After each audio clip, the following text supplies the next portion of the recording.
queridos, graça e paz. Nós hoje estaremos falando um pouco mais de profundidade sobre o anticristo, esse inimigo do cristianismo que se levanta para governar algumas nações da terra.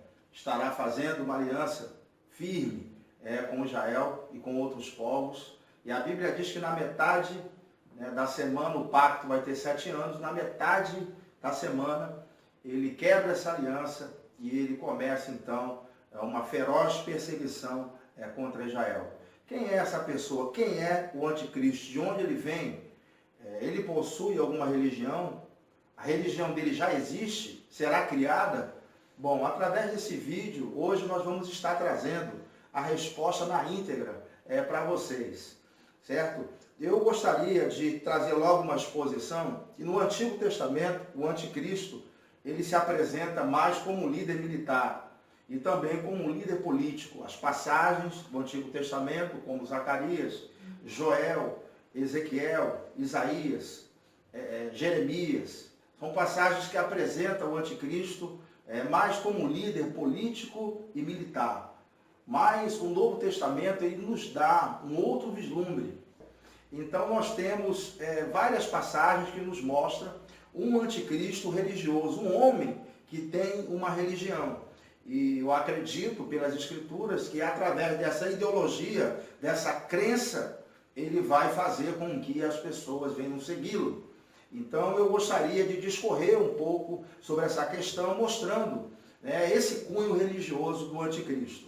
O primeiro texto que nós vamos abrir é o texto de Mateus, o capítulo 24, a partir do versículo de número 15, que diz assim: quando, pois, virdes está no lugar santo a abominação da desolação predita pelo profeta Daniel, quem lê entenda. Se, pois, alguém vos disser, eis aqui o Cristo, ou ei-lo aí, não acrediteis, porque hão de surgir falsos cristos e falsos profetas e farão grandes sinais e prodígios, de modo que, se possível fora, enganaria até os escolhidos.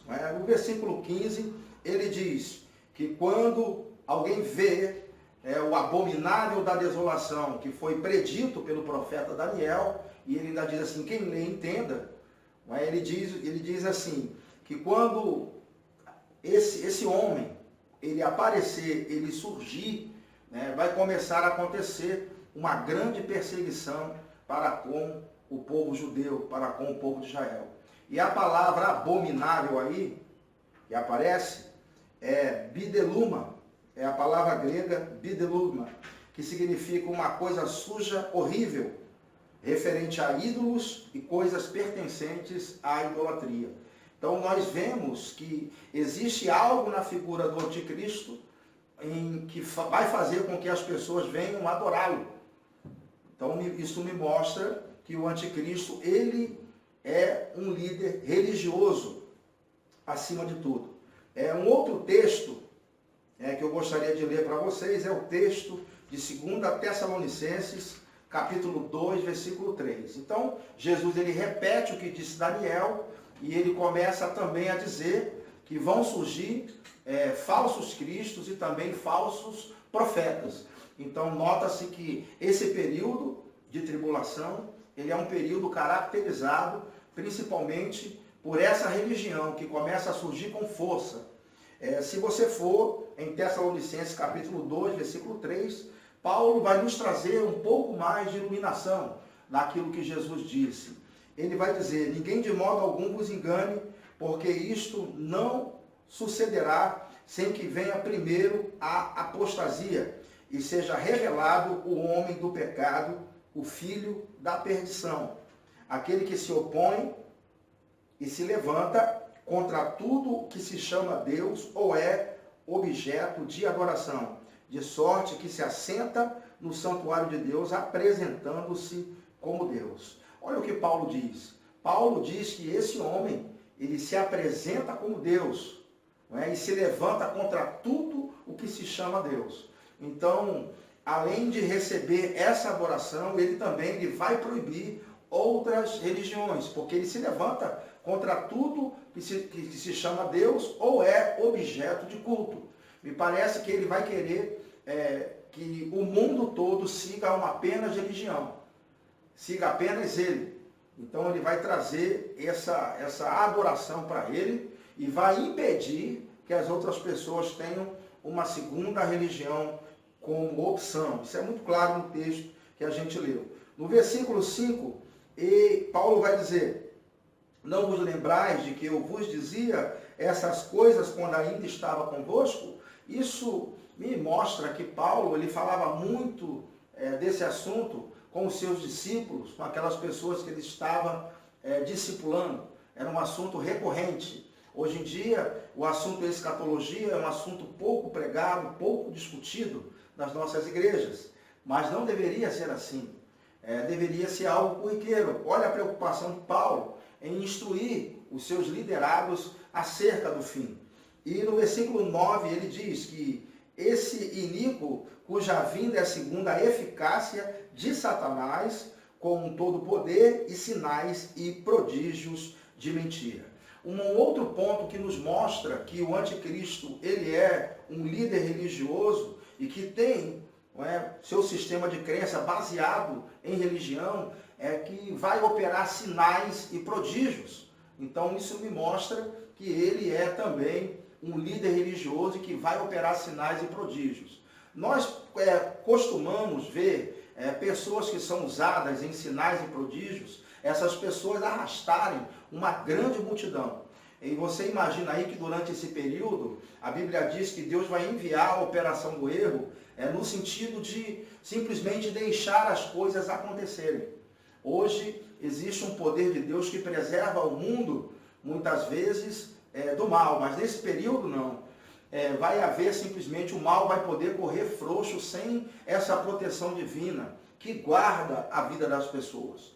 Então vai ser um período onde o anticristo ele se levanta aqui como um líder religioso acima de tudo, porque até sinais, até prodígios ele vai fazer.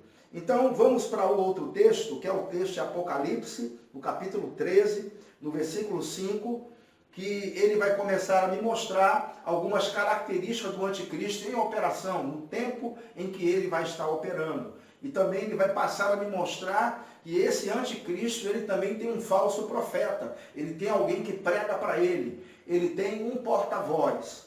Então é como se fosse o anticristo, ele sendo o porta-voz de Satanás. Não é? E aí o Espírito Santo sendo, no caso, nós somos porta-vozes de Deus. Nós falamos em nome de Deus. Não é verdade? O anticristo ele vai falar no nome de Satanás. E o seu falso profeta vai falar em nome dele. É mais ou menos assim. Na nossa crença, Jesus Cristo ele foi o representante enviado por Deus para pregar a palavra de Deus, e o Espírito Santo é aquele que convence o homem. Então nós temos aqui a trindade satânica também. Satanás se apresentando como Deus, o anticristo sendo o seu Jesus, vamos dizer assim, e o Espírito Santo é representado aqui por esse falso profeta, uma representação grosseira dessa trindade satânica. Mas vamos ler aqui o texto de Apocalipse 13, a partir do versículo 5, que diz assim: foi-lhe dada uma boca que proferia arrogâncias e blasfêmias, e deu-se-lhe autoridade para atuar por 42 meses. E abriu a boca em blasfêmias contra Deus, para blasfemar do seu nome e do seu tabernáculo e dos que habitam no céu. Então, nós vemos aqui que ele é um blasfemador, o anticristo.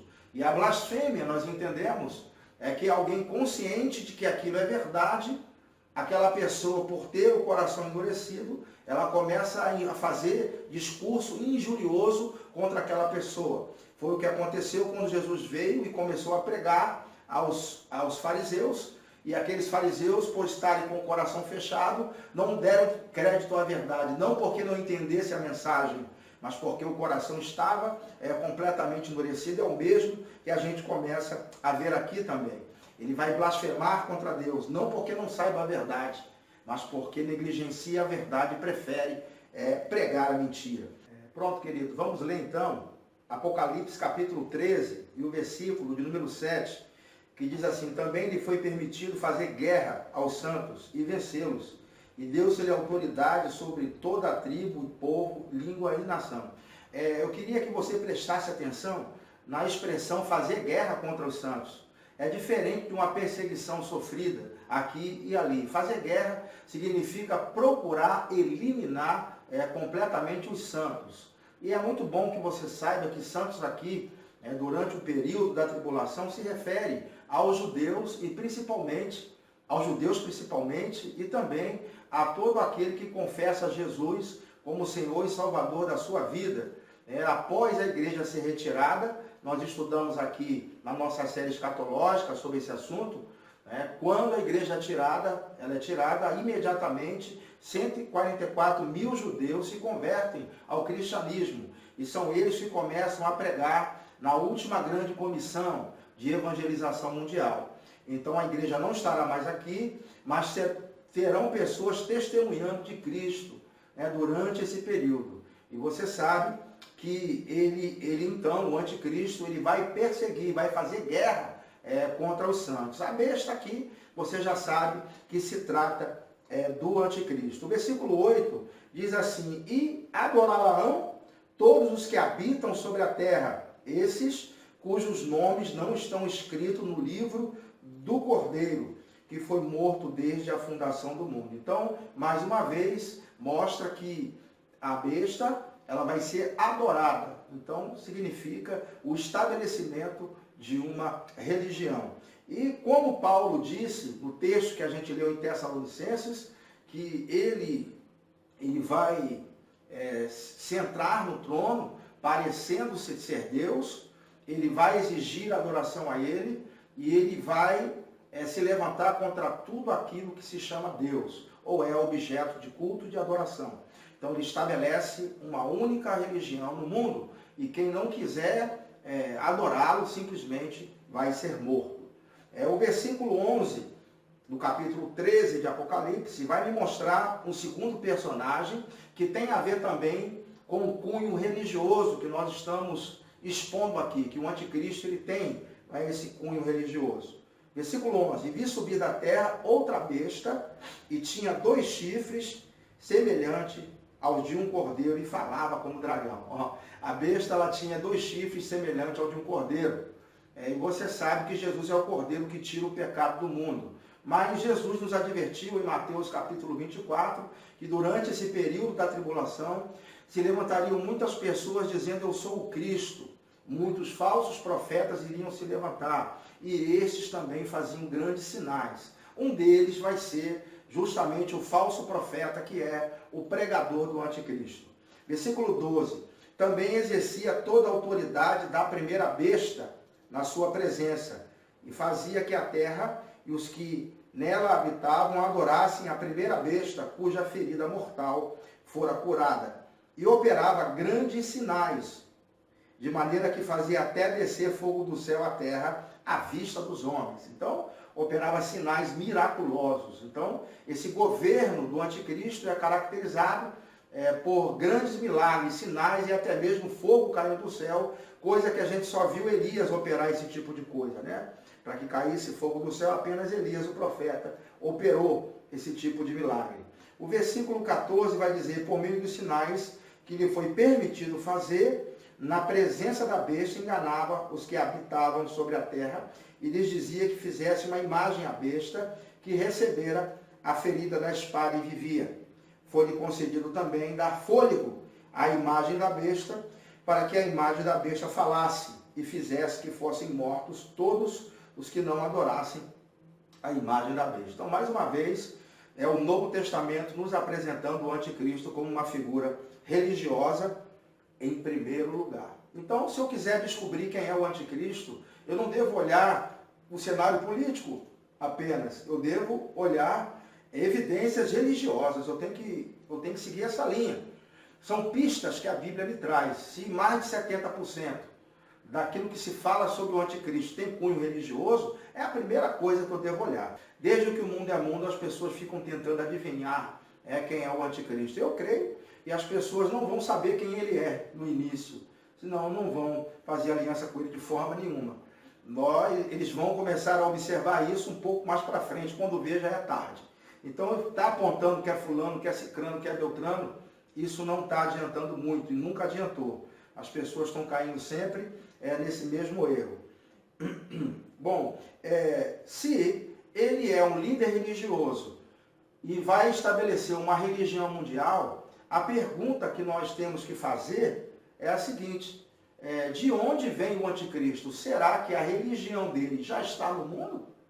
Já existe essa religião do anticristo, operando com esses princípios? Nós sabemos, porque João disse, o apóstolo João, que o espírito do anticristo já está operando no mundo. Ele já disse isso. Agora, como que a gente pode identificar então a religião do anticristo, se ela já está por aí? Eu quero dizer e adiantar para você que ela já está operando no mundo e já tem muitos anos, mais de 1000 anos, muito mais do que isso. Essa religião já está em operação durante muito tempo e nós só precisamos agora identificar e dizer a você. Antes de dizer a você a religião que o anticristo pertence ao anticristo, eu quero ler com vocês 1 de João, capítulo 2, versículo 22, para começar a embasar aquilo que eu vou dizer a vocês. 1 de João, capítulo 2, versículo 22, diz assim: quem é o mentiroso, senão aquele que nega que Jesus é o Cristo? Então, começamos a ver que o mentiroso é aquele que nega que Jesus seja o Cristo. Esse mesmo é o anticristo. Esse que nega o Pai e o Filho. Qualquer que nega o Filho também não tem o Pai. E aquele que confessa o Filho tem também o Pai. Então ele está dizendo que o anticristo é aquele que nega que Jesus seja o Cristo. E ele nega tanto o Pai quanto o Filho. Bom, já vou dizer já que não é a Igreja Católica, como muita gente diz. É o Papa, a Igreja Católica. Tem até certo fundamento, não é? Nossos amigos, nossos colegas de interpretação, muita gente boa, interpreta dessa maneira, mas eu vou dizer que não é. Roma não é simplesmente essa questão do Papa. Por quê? Eles dizem que a Igreja, o Império Romano, ele se desmantelou em duas pernas, o Império Romano do Ocidente e o Império Romano do Oriente. O do Ocidente caiu em 476, ficando uma única perna, a do Império Romano do Oriente.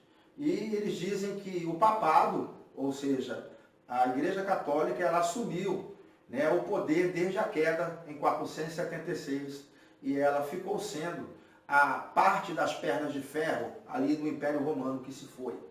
Então eles acreditam que a Igreja Católica, ou na figura do Papa, o Papa sendo o anticristo e a Igreja Católica sendo o substituto do Império Romano. Tem até um certo fundamento, mas, irmãos, não pode ser a Igreja Católica, porque o texto que a gente leu de João diz que o espírito do anticristo ele nega que Jesus seja o Cristo. A Igreja Católica reconhece que Jesus é o Cristo. E não nega o Pai e também não nega o Filho, nem nega a Trindade. Nós sabemos disso. E só existe uma religião que nega isso. Deixa eu dizer que negar é diferente de não crer. Não crer está mais ligado ao sistema de crença que se tem. Não se abre mão do sistema de crença que se tem, para aceitar a outro. Isso é não crer. Agora, negar é diferente. Negar significa, mesmo sabendo que aquilo tem fundo de verdade, a pessoa simplesmente nega e não quer saber daquele tipo de posicionamento. Isso é negar, ir contra. É diferente, eles vão contra. Então essa religião que nega que Jesus seja o Cristo, que João fala aqui, muito bem, ela já existe. Ela começou no ano de 610, mais ou menos. Nós podemos chamá-la de islamismo. Essa é a religião do anticristo. Eu vou começar a defender isso. Vai ser uma defesa bem longa, porque eu demorei até mesmo a aceitar esse tipo de visão escatológica. Eu resisti um pouco, mas estudando profundamente o assunto, me deparando com muitos autores, muitos livros, olhando para as Escrituras, observando atentamente, eu acabei chegando a essa conclusão e posso dizer a vocês aí com 99% de certeza que a religião do anticristo é o islamismo. Por quê? Vamos começar partindo desse ponto. Eu tenho muitas provas, não é? Estou só começando aqui a defender. Eu quero começar com esse ponto, porque os muçulmanos, o islamismo, eles negam simplesmente que Jesus Cristo ele tenha morrido pelos nossos pecados. Então ele nega simplesmente o sacrifício de Jesus. Já é o primeiro ponto.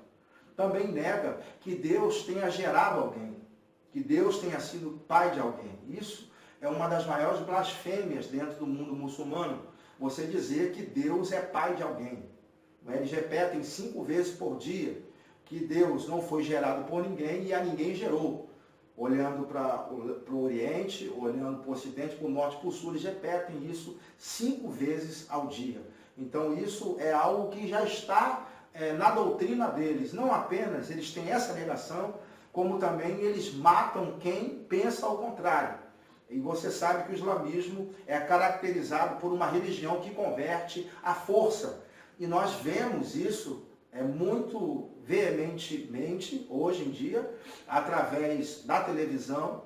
O Estado Islâmico continua decapitando, não é, as pessoas que eles chamam de infiéis, que são aqueles que não creem, que não enxergam como ele. Então, hoje em dia, eles já matam por sua crença. E eles acabam matando por decapitação. Eu queria mostrar para vocês nas Escrituras isso acontecendo. Os mártires da tribulação, eles são decapitados, eles são degolados. E nós vemos que isso é algo que já está escrito no Alcorão, já está escrito na Suna, que são os livros que os muçulmanos usam, o Alcorão e a Suna. Já vou falar especificamente sobre esses livros daqui a pouco, mas já estou adiantando que está escrito lá. Essas pessoas que negam devem morrer por decapitação. E é o que a gente vê. Nota-se que o método de decapitação é um método muito primitivo. Eles poderiam matar com um tiro na cabeça, com uma injeção letal, mas matar por decapitação é algo que eles já fazem isso desde o século VII. Eles já fazem esse tipo de coisa. Então vamos lá, que eu quero ler com vocês Apocalipse capítulo 6, versículo 9, que diz assim, falando sobre o período da tribulação. Quando abriu o 5º selo, vi debaixo do altar as almas dos que tinham sido mortos por causa da palavra de Deus e por causa do testemunho que deram. Então eles foram mortos por causa da palavra de Deus e por causa do testemunho que deram. O testemunho aqui é que eles estão testemunhando de Jesus, que Jesus morreu ao 3º dia, que ele ressuscitou, que ele morreu pelos nossos pecados, e isso para um muçulmano é impensável. Para ele, Jesus é um profeta menor do que Maomé. Eles chamam de o profeta Issa. E eles estão aguardando o dia em que Jesus vai voltar. Mas Jesus vai vir como um radical islâmico. A gente vai falar sobre isso ainda, nesse vídeo. Nós estaremos falando dessa questão, que eles também têm uma escatologia. Para quem não sabe. Os muçulmanos têm uma escatologia e ela é completamente oposta à nossa. Eles creem dessa forma. Então Jesus, para eles, foi simplesmente um profeta como o outro qualquer.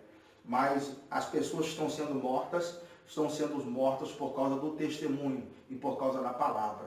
Então nota-se que existe uma perseguição religiosa aqui sendo colocada durante o período da tribulação.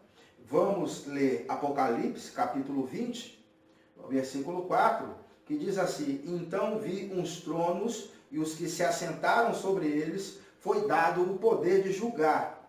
E vi as almas daqueles que foram degolados por causa do testemunho de Jesus e da palavra de Deus. Então, as testemunhas que aparecem no capítulo 6, debaixo do altar, as almas deles, são as mesmas almas que João vê aqui. Elas ressuscitando, porque elas foram degoladas ou decapitadas por causa da palavra de Deus, mais uma vez, e por causa do testemunho que deram. Então, trata-se de perseguição. Ora, se eles matam até hoje por decapitação e perseguem os infiéis, sejam eles cristãos ou judeus, e eles convertem a força, você imagine durante esse período onde não vai mais haver a graça de Deus que traz proteção para toda a humanidade. Então, realmente, esse é um período muito difícil que eles vão viver, justamente porque vai ser a religião do Islã e vai estar dominando completamente o mundo. Eu não tenho dúvida disso.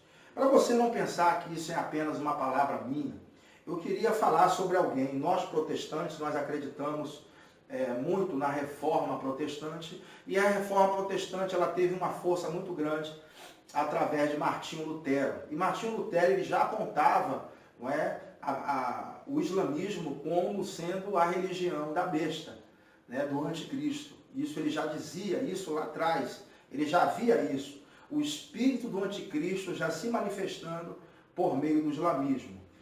Em um dos seus escritos, chamado A Guerra contra os Turcos, Martinho Lutero vai nos trazer algumas coisas interessantes. Presta atenção no relato. Isso é Martinho Lutero escrevendo. Ele disse: eu tenho um livro de trechos do Corão de Maomé, o qual poderia ser chamado em alemão de um livro de doutrinas do tipo que chamamos de decretos papais. Quando eu tiver tempo, devo vertê-lo em alemão, para que todos possam ver que o livro sujo e ignominioso ele é. A princípio, ele, Maomé, louva muito Cristo e Maria como os únicos que foram sem pecado.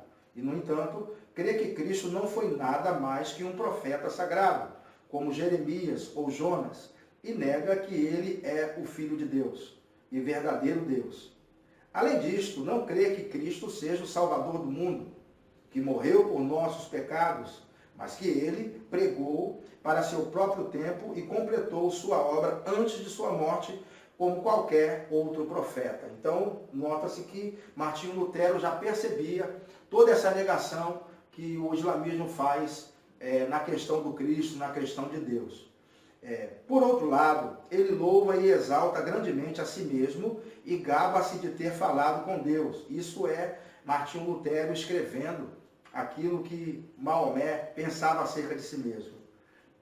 Por outro lado, ele louva e exalta grandemente a si mesmo e gaba-se de ter falado com Deus e seus anjos, e que a obra de Cristo agora está completa. Fora-lhe ordenado que trouxesse o mundo a sua fé pela espada, e que se o mundo não estivesse disposto, que o obrigasse ou punisse pela espada. Há muita glorificação à espada nele. A fé, o Islã, portanto, os turcos consideram seu Maomé superior e maior do que Cristo, pois a obra de Cristo terminou, mas a obra de Maomé ainda está em pleno vigor. A partir disto, qualquer um pode constatar que Maomé é um destruidor de Cristo, nosso Senhor, e de seu reino. A palavra anticristo significa oposição a Cristo, aquele que é o oposto de Cristo, ou se opõe contra os ensinamentos de Cristo. É por isso que nega tanto o Pai, quanto nega o Filho, quanto nega a obra redentora de Jesus. Então, tudo isso o islamismo ele nega. E o próprio Martinho Lutero está identificando isso nessas palavras aqui. Ele diz: a partir disso, qualquer um pode constatar que Maomé é um destruidor de Cristo, nosso Senhor, e de seu reino. E se alguém nega, no que tange a Cristo, que ele é o Filho de Deus e morreu por nós, e ainda vive e reina à direita de Deus, ou que esta pessoa deixou de Cristo. Acabam-se o Pai, o Filho, o Espírito Santo, o batismo, o sacramento, o Evangelho, a fé e toda a vida e toda a doutrina cristã, e restam apenas, ao invés de Cristo, Maomé e sua doutrina de feitos, sobretudo de espada. Esta é a doutrina principal da fé turca, na qual toda abominação, todo erro e todos os demônios foram empilhados em um só monte. Para quem não sabe, durante o período em que Martinho Lutero escreveu isso aqui, estava em vigor o Império Otomano, que foi implantado o califado no mundo. E tudo isso é o que o islamismo ele vai implantar no final dos tempos. Na sua escatologia, eles têm escrito que eles estão aguardando chegar o seu líder principal, a quem eles chamam de Mahdi. O Mahdi, para eles, é o Messias do Islã. Eles estão aguardando ele chegar, e quando o Mahdi chegar, ele vai estar implantando o islamismo como a única religião mundial. E você sabe que eles vão conquistar terras, territórios, vão matar pessoas e converter à força.